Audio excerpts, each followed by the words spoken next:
Nasa kustodiya na ulit ng mga pulis sa Timor-Leste si dating Congressman Arnie Teves. Ilang oras lang matapos siyang palayain ng korte kahapon. Pero giit ng abogado ni Teves, hinold lang siya para humarap sa extradition hearing at hindi ulit inaresto. Nasa frontline ng balitang yan, si Camille Samonte.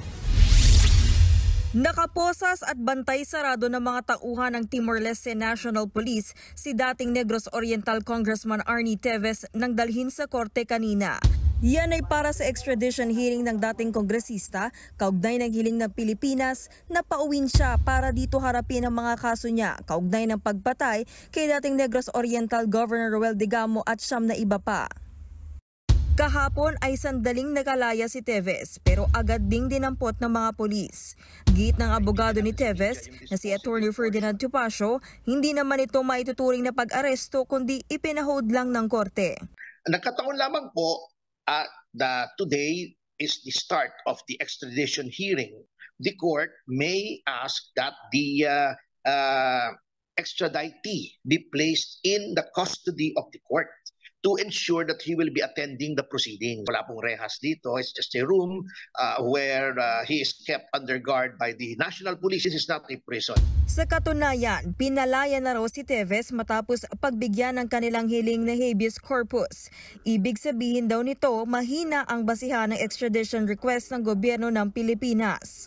Sinabi po nung korte na yon na illegal yung pagdidetain kay Congressman Teves dahil may mga flaws o may pagkukulang ang pamahalaan ng Pilipinas sa paggawa ng extradition request.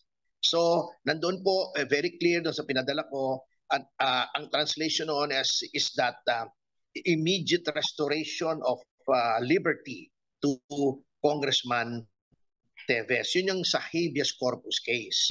Pero buwelta ng Department of Justice, misleading at irresponsable ang mga sinabi ni Tupacio. Ang pagpapalaya at muling pag-aresto kay Teves ay bahagi lang daw ng proseso sa Timor-Leste.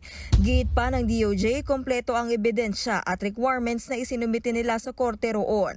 Kaya kumpiyansa silang pagbibigyan ng Timor-Leste ang extradition request ng DOJ. Pinaalalahanan din ng DOJ si Attorney Tupacio na bagamat kliyente niya si Teves, wag raw sana nitong kalimutan ang sinumpaan niyang tungkulin bilang isang abogado. Nagpaalala ang DOJ kay Tupacio na sa kabila ng pagiging kinatawan ni Teves, siya ay nananatiling isang opisyal ng hukuman at dapat kumilos ng naaayon upang mapanatili ang integridad nito. Nagbabalita mula sa Frontline, Camille Samonte, News 5. Mga kapatid, Cheryl Cosim po, huwag maging huli at maging una sa lahat sa balitaan. Para sa tuloy-tuloy na talakayan sa Frontline, mag-follow at mag-subscribe sa social media pages ng News 5.